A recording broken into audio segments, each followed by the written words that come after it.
Bienvenidos a Debates por Canal U, como siempre hablando sobre personalidades y acontecimientos que marcaron la historia de la República Argentina. Y hoy una personalidad muy odiada por sus acciones, por sus actividades totalmente fuera de la ley y que se vio involucrado en 139 causas de lesa humanidad y recibió 13 condenas a cadena perpetua.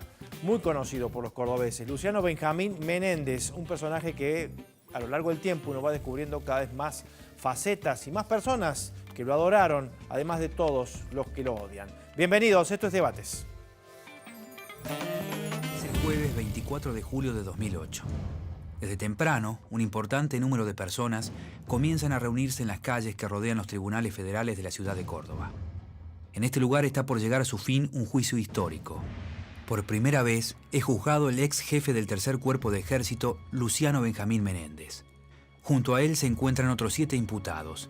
Están acusados del asesinato y desaparición de 4 personas durante la última dictadura militar. En el juicio, testigos sobrevivientes de los centros clandestinos de detención y exterminio relatan en primera persona las atrocidades cometidas por los acusados.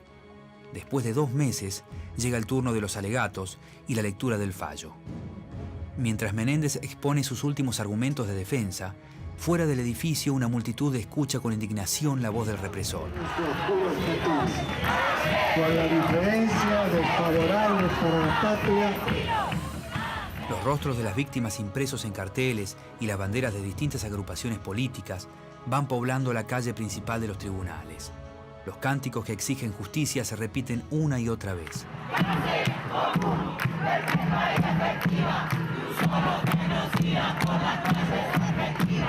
A media tarde, el presidente del tribunal, Jaime Díaz Gavier, da comienzo a la lectura de la sentencia.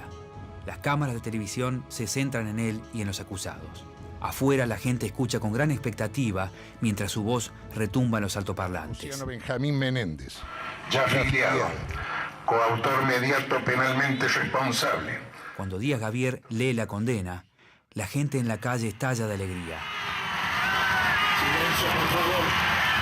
Ordenar su inmediata detención y alojamiento en una unidad carcelaria dependiente del servicio penitenciario. Todos los acusados son declarados culpables de cometer crímenes de lesa humanidad y deben cumplir sus condenas en una prisión común. Menéndez se convierte en el primer general de división, jefe de un cuerpo de ejército condenado por la justicia argentina. De esta manera, la lucha de distintas organizaciones políticas y sociales, principalmente de las de derechos humanos, logra vencer más de 30 años de indiferencia e impunidad.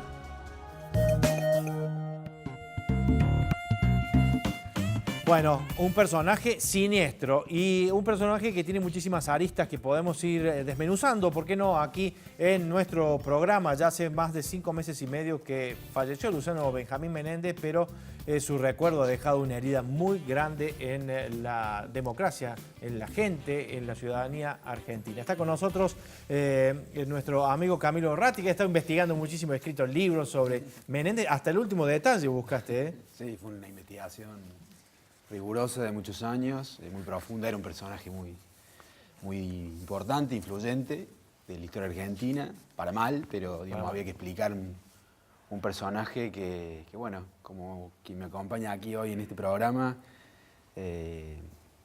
son 100 años de historia, Menéndez, ¿no? Y explica buena parte de la historia política del siglo XX, ¿no? Ah, qué interesante. Bueno, una figura central, digamos, de la política argentina del siglo XX en función del protagonismo que tuvieron las Fuerzas Armadas en todos esos acontecimientos. Increíble, 100 años de historia. Bueno, Liliana Callizo, militante por los derechos humanos, también has estado detenida en La Perla. ¿Cómo te va? Hola, buenas tardes. Bienvenida. Muy bien, gracias. Bueno, es muy valioso tenerte acá, nos encanta poder invitarte y poder estar contigo acá.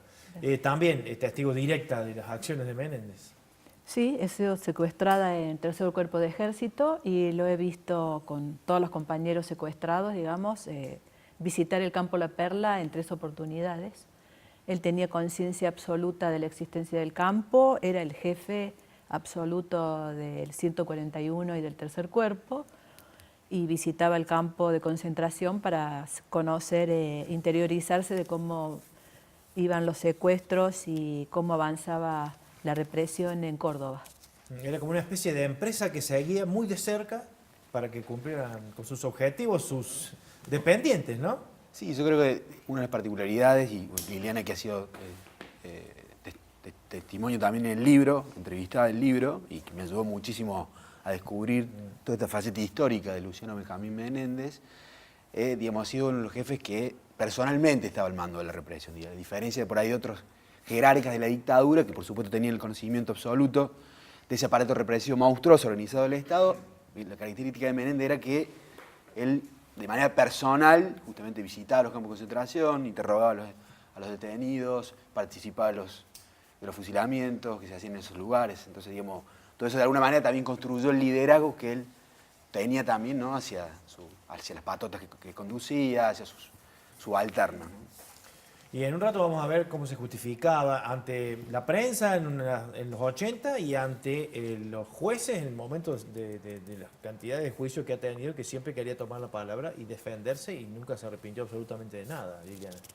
No, creo que se construyó por la impunidad histórica de nuestro país ante las Fuerzas Armadas.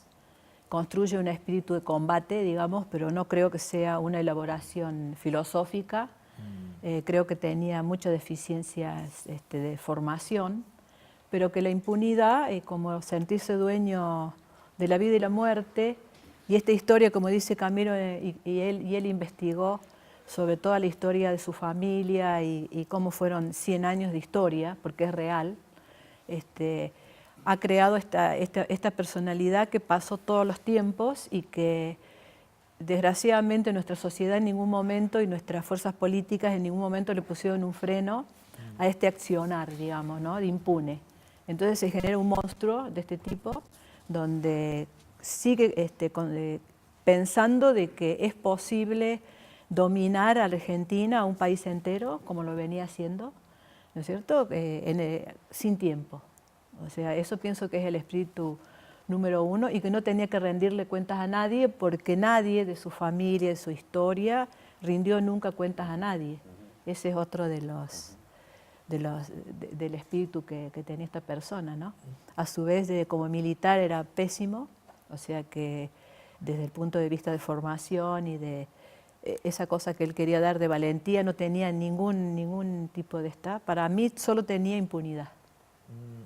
¿Alguien le habrá hecho un estudio psicológico en algún momento, serio, para detectar Mira, yo te puedo qué asegurar, había dentro de esa cabeza, ¿no? uno repasa el legajo de él, el legajo militar, que fue uno de los documentos más valiosos del libro, porque ahí está, digamos, como la opinión institucional sobre este personaje, y eran todos, digamos, excelentes calificaciones, Claro, bueno. El mejor de su clase, aptitudes militares, valentía, coraje, bueno, todo eso lo usó en contra de su propio pueblo, ¿no?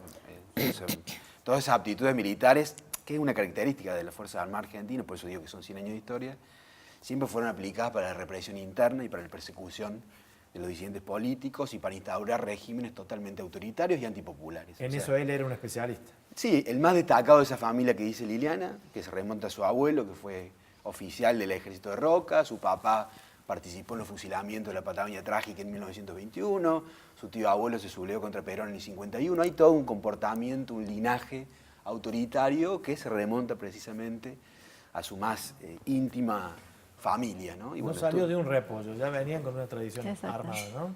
Sí, es toda una, digamos, el apellido Menéndez tiene toda una historia dentro del ejército y siempre con el mismo patrón de conducta, como decía Liliana, sin rendirle cuentas a quien tienen que rendirle cuentas, que es el pueblo, ¿no? Y hoy a la distancia se ve, digamos, cada una de sus acciones, sus frases, ya vamos a ir repasándolas, que nadie le podía discutir.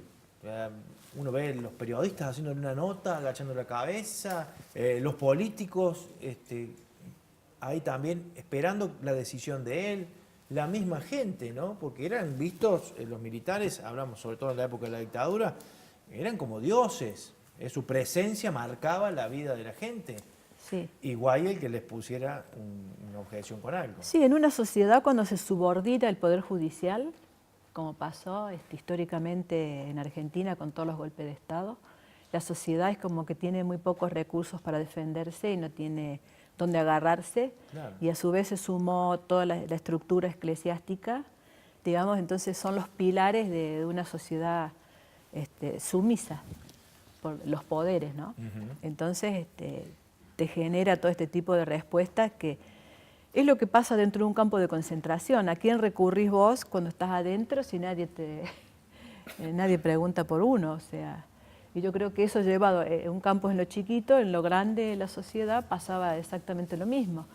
Es una historia que se desprende con este poder central que viene de Roca y de toda la estructura misma, de la estructura nuestra de 200 años de sociedad. Con presencias militares intercaladas en la historia, ¿no? Con democracias débiles que fueron cayendo. Y estos linajes iban quedando como por debajo de la superficie de la sociedad y aparecían de vez en cuando. Sí, bueno, el primo es el que estuvo en la Guerra de las Claro, Malvinas. Mario Benjamín Menéndez. Mario. Claro. Y Menéndez Betis es el dueño de millones de hectáreas en la Patagonia con las ovejas, tiene más de 1 millón de ovejas. Se dedica a la cría de ovejas con Inglaterra. O sea, está muy ligado toda esa estructura de Argentina. De poder. De poder. Claro. Vamos a escucharlo, ya seguimos, vamos a escucharlo en su alegato de defensa del juicio del 2008, las palabras que la gente escuchaba y no podía creer porque pensaban que a lo mejor se podía llegar a arrepentir de algo. Mirá. La Argentina rechazó la agresión armada marxista, pero no sin sufrimientos, pues los delincuentes subversivos ensangrentaron el país durante 10 años, en los que asesinaron a 1.500 personas, de las cuales el 60% eran miembros de las Fuerzas Armadas y de Seguridad y el 40% eran civiles, empresarios, gremialistas, políticos, funcionarios, sacerdotes, mujeres, niños, e hirieron muchísimos más. Cometieron en esos 10 años 21.600 atentados, 6 o 7 por día. De nuevo, para tomar dimensiones comparadas, las Brigadas Rojas en su campaña realizaron 300 atentados.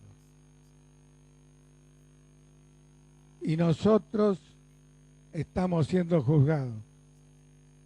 Vuelvo a decirlo, ostentamos el dudoso mérito de ser el primer país en la historia del mundo que juzga a sus soldados victoriosos, que lucharon y vencieron por orden de y para sus compatriotas. Nosotros podemos preguntarnos, como lo hizo recientemente un oficial uruguayo, con patético y auténtico dolor, ¿para quién ganamos la batalla?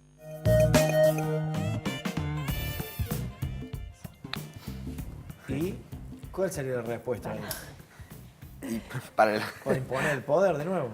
Sí, para defender los intereses de los sectores, digamos, que siempre acompañaron el país que ellos construyeron, ¿no? O sea, como decía Liliana recién, me parece que un buen punto de partida para entender a Menéndez es Roca, ¿no? O sea, la construcción de esa Argentina que desplaza a todos los caudillos del interior, la Argentina popular, pensada como un apéndice de los poderes internacionales, imperialistas, agroexportadora, europea, donde las Fuerzas Armadas ocupan un lugar central, digamos, Roca también es militar, aniquila, digamos, todos los pueblos originarios para ensanchar el país, pero ¿para el beneficio de quién? De Martínez de Hoz, del bisabuelo de Martínez de Hoz, ministro de Economía de la dictadura, que fue uno que financió la campaña del desierto en 1870. Entonces, digamos, en estas aventuras, digamos, de los militares y de Menéndez, donde siempre hubo un Menéndez, los intereses que defendieron nunca fueron los intereses populares en la construcción de un país independiente, soberano, pensándose desde otro lugar. Siempre es defendiendo los mismos intereses, intereses que hoy siguen siendo decisivos en la Argentina a través de otro tipo de mecanismos donde ya las Fuerzas Armadas, no digo que no sean necesarias porque está volviendo, digamos, ese discurso a través de este gobierno, pero no como metodología para derribar los gobiernos populares, ¿no? Entonces, bueno, esa es, digamos, la construcción, digamos, la presencia de Menéndez y de los sucesivos golpes militares que hubo en la Argentina en el siglo XX, siempre terminaron defendiendo todo lo contrario de lo que él dice en ese discurso del juicio, ¿no? De que ellos hablaban del país, la patria, todo lo contrario. La patria, la libertad, la familia, la moral, Dios, la iglesia. En todo caso, es el sector de ellos, ¿no? Claro. Todo eso llevado a un sector de dominación, digamos. Y socialmente, culturalmente sí tenían todo ese tipo de prácticas, religiosas, fundamentalistas, digamos. Aparte de ser violenta, usar la fuerza en los distintos tiempos, pero sí eran el poder de, ¿cómo es que decían? Patria, Dios, patria y hogar. Es la estructura de pensamiento. Y hasta nuestros días, lo más tremendo es que haya llegado hasta los campos de concentración, digamos, que pienso yo que se ha sentido realizado, porque pudo llevar a la práctica un lugar de concentración bajo su filosofía y su método. Me parece que desde ese punto de vista se siente victorioso. Él mismo porque pudo desarrollar de principio a fin toda la estructura ideológica. Sí, yo creo, me parece que también creo que se llegó hasta ese límite precisamente porque tal vez en lo largo de la historia fue un momento de posibilidad de quiebre de esos poderes, ¿no? O sea, digo, una sociedad, un pueblo organizado que ponía en jaque el sistema capitalista, esas estructuras. Había, digamos, una revolución en la propia Iglesia Católica con los curas del tercer mundo. Digamos, el mundo estaba dado vuelta y me parece que él, como expresión de esos sectores poderosos que siempre habían apelado a los golpes de Estado para disciplinar al pueblo, bueno, en determinado momento, en medio de la década del 70, digamos, la organización popular era muy fuerte y me parece que uno de los objetivos de la dictadura y de llegar a ese extremo de la violencia del Estado en un campo de concentración era el instrumento para poder frenar también precisamente todo ese movimiento que había, ¿no? O sea, fue un momento, digamos, en la historia argentina, no sé si revolucionario, pero pre-revolucionario, donde había muchas cosas que estaban siendo cuestionadas y él es, digamos, un defensor de ese otro país para pocos, jerárquico, elitista, y bueno, que no dudó, en función de su formación también antisubversiva, de llevar hasta el límite de la violencia para poder frenar todo eso que estaba en movimiento a nivel del pueblo, de la sociedad, ¿no? Sí, a su vez, desde el punto de vista del orgullo que siente, por ahí digo que siempre respondió, no eran autónomas las Fuerzas Armadas dentro de todo, porque siempre fueron serviles al poder político, económico del momento, ¿no?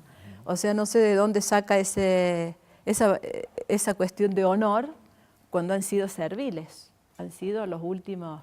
De última, al no poderse juzgar en este momento a los cómplices civiles, digamos, a los capitalistas, a los que golpearon los cuarteles durante cuánto tiempo, ellos quedan como los que entrega a este poder económico, los entregan a los juicios, porque desde ese punto de vista no sé qué valentía podés tener cuando estás matando y torturando a gente desarmada, porque de última el honor que dicen tener es con gente, no fueron capaces nunca de enfrentar.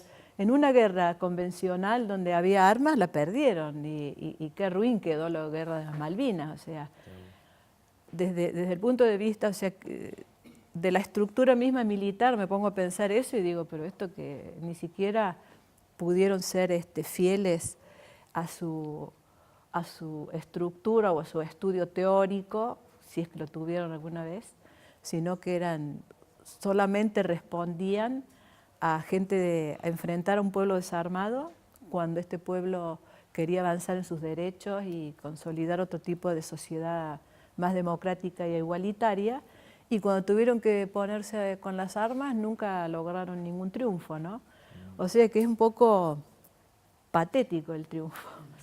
Bueno, es la escena de verlos ante un tribunal que finalmente... Exactamente, ¿no? Esa es la imagen patética. Serviles y utilizados por la concentración económica. Sí, no querer reconocer tampoco, Hernán, que ese juicio, digamos, era la expresión, la institución de la democracia que estaba juzgando a lo que ellos habían hecho, porque, digamos, no fue el pueblo el que le entregó las armas ni el que decidió que ellas hicieron el golpe de Estado el 24 de marzo y llevaron a cabo ese exterminio, digamos. O sea, ellos hablan en nombre del pueblo, Menéndez habla en nombre del pueblo, salvó la patria. Y lo que dice Ileana, ¿qué pueblo, qué patria? En todo caso, salvaron intereses que se beneficiaron muchísimo con la dictadura, la deuda externa aumentó 5 veces, se concentró la riqueza, se destruyó la industria, el trabajo. Entonces, digamos, ¿en nombre de qué pueblo él está diciendo? No, ahí esos tribunales son los tribunales de la democracia que juzgaron con todas las garantías del debido proceso constitucionales los actos que ellos hicieron en nombre del pueblo. Entonces, es absolutamente absurda ese argumento que él sostuvo en los juicios a lo largo de... Y lo iba repitiendo. Que lo iba repitiendo, ¿no? Bueno, dentro de un ratito vamos a ir a la pausa. Ahora vamos a hablar también un poquito del Menéndez antes de la dictadura, antes del golpe, y el Menéndez después de la dictadura y antes de los juicios, porque tuvo muchos años de vida normal, ¿no? Como un ciudadano circulando más. por nuestra ciudad, por las plazas. Bueno, y después de la calles. pausa lo hacemos. Dale.